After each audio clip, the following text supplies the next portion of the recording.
I don't care if she was 6 hours late for the interview. You must accept my daughter. No, I don't think I can do that.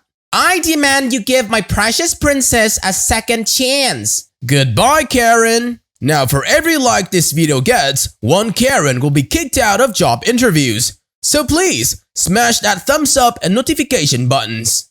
On to the story. Daughter was 6 hours late to interview. M yells at me for making her cry. Never thought I'd run into an entitled mom, M, but here we are. So I'm 20 years old female. I'm a dog groomer. Been one for almost 5 years.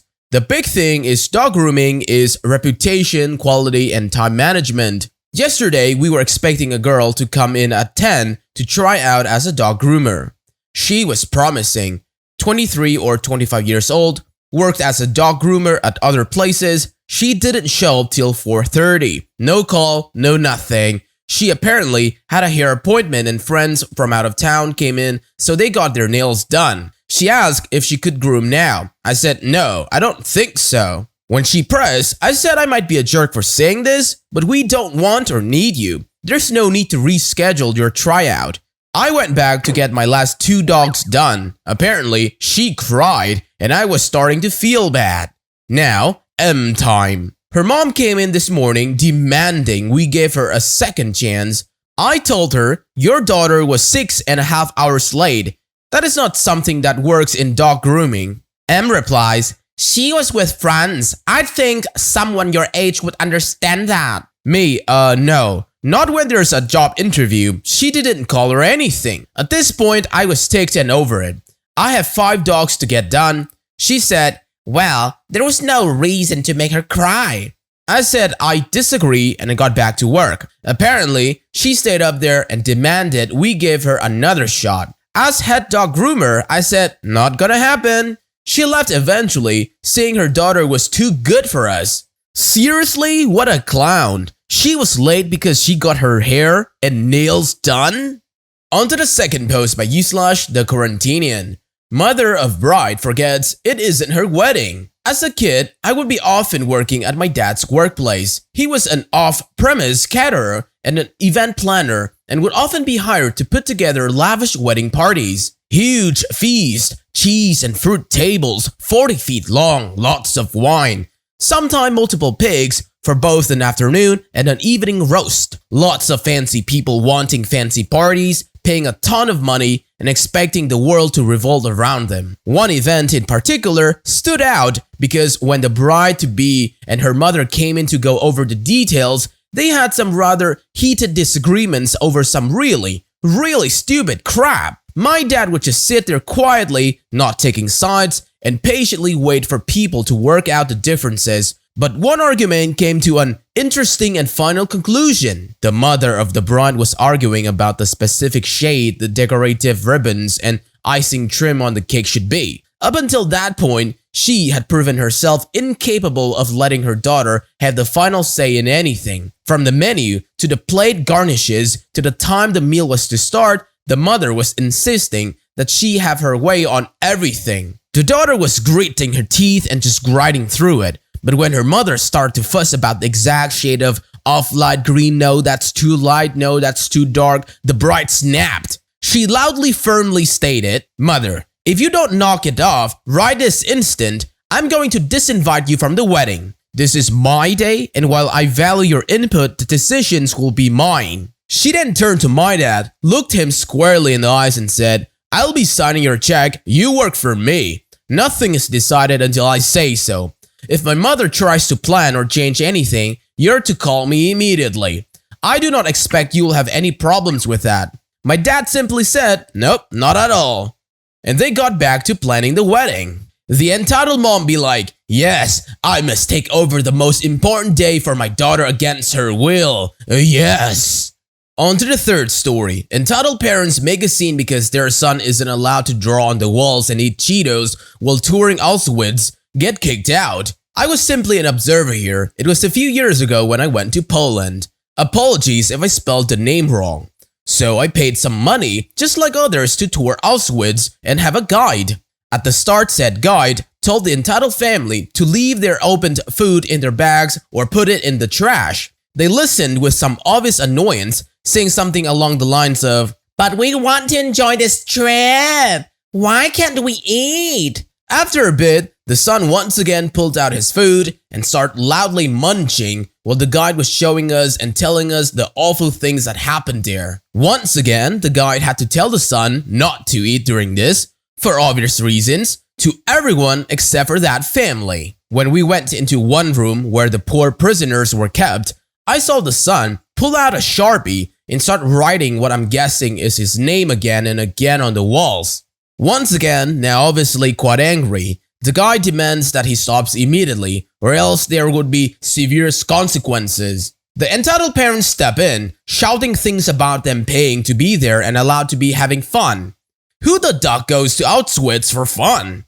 And that the guide was being rude and disrespectful. The best thing? They were kicked out, or at least that's what it looked like, because after that, they mysteriously weren't there for the rest of the tour. Very interesting tour, would recommend, 10 out of 10 guide. Well, if it was me, I'd have had them arrested for destruction of property, so disturbing a shrine. The fourth story by Lex8986.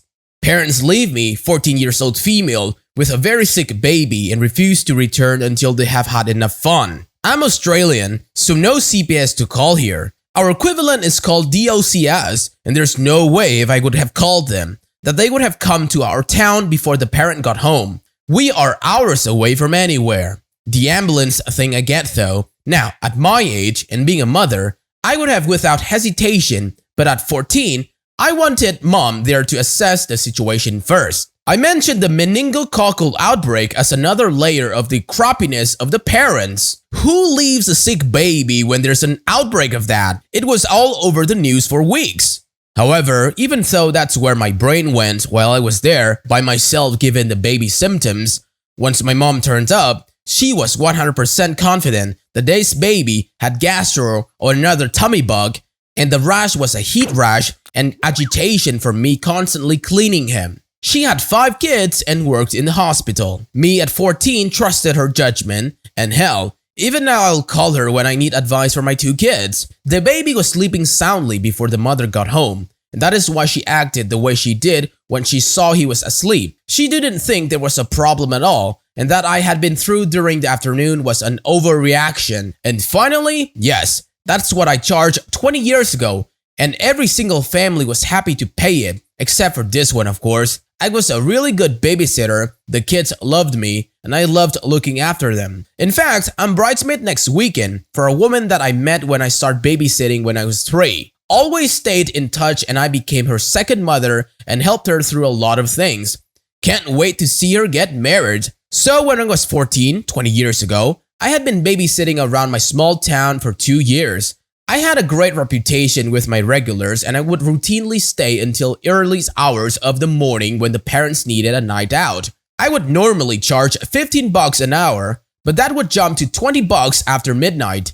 There was a wedding to help in town, which meant people would be traveling to attend and I was recommended to babysit by a trusted family friend.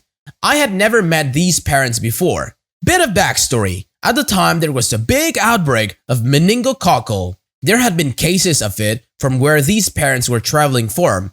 And as a kid who was interested in stuff like this, I had read up all about it and knew the symptoms. The night of the weddings comes and I arrive at the hotel to meet the parents. The baby is 1 and I thought it would be easy night because I normally have 3 or 4 kids to look after. It was a really hot summer night and the baby was just in a nappy. The mother mentioned he was teething and might be a little whiny, but nothing I couldn't handle. About an hour after they had left, around 2 p.m., the baby woke up and was screaming.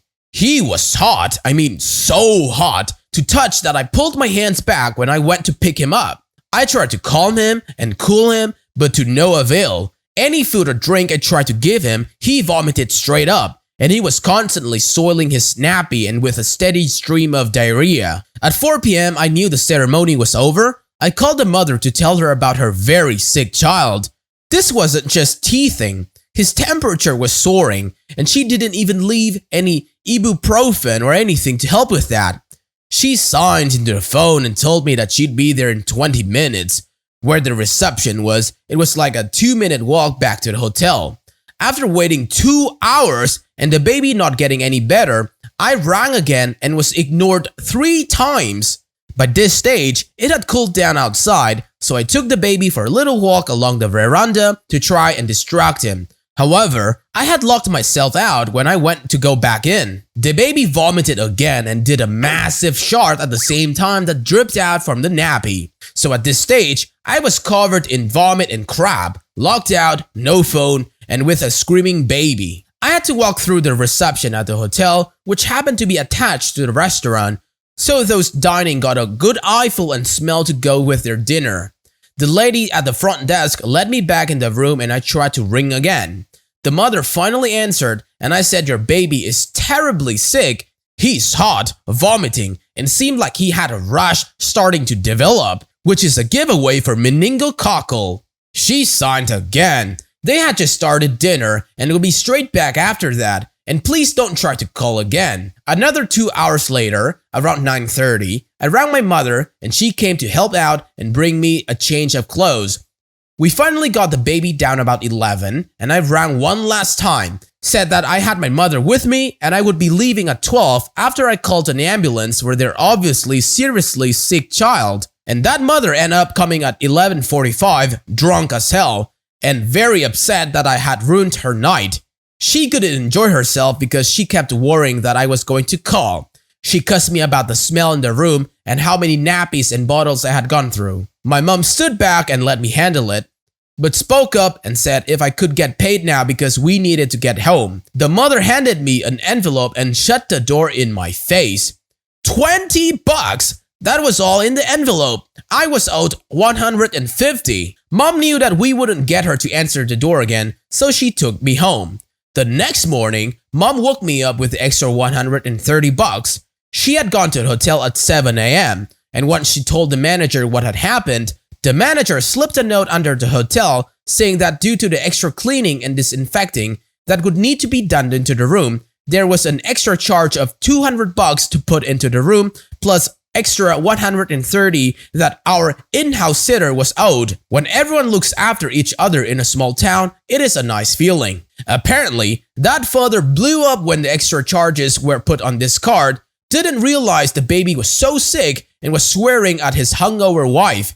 The mother was screaming about the unsatisfactory babysitting I had did, and they left in a huff. I think about that poor baby every now and again, hoping that he was alright and got over whatever was making him sick. I was in a small panic for about a week, waiting to get sick too, but thankfully, and by some miracle, I didn't. TLDR, parents over never met before, leave me with a baby that was very sick, don't answer phone, and shortchange me when it come time to pay me. Their crappy behavior cost them over double for the room. Man, that was tough to read. Em knew that the baby was suffering and rather had fun instead of helping her own baby. On to the final story by u/California Oldtimer, entitled Mom and Son Eat Poisonous Berries Despite My Warning Signs. So background, I live in Southern California very close to the beach. Needless to say that I encounter lots of local and tourists. On the right side of my property across the street, there are shops, a cafe, and a bus stop. Now on my property, I have a holy berry bush, which are poisonous. They taste like cherries and have a cinnamon-like aftertaste, so a person that doesn't know about the plant would have no idea of this. The side effect of the berries are nausea, disorientation, diarrhea, vomiting, and severe stomach cramps. Due to my house being on the historic registry and nature protection laws, I can't just remove the bush because some of the birds pick at it and eat from it. I know that the berries and leaves aren't poisonous to some species of birds and other critters like certain squirrels and chipmunks.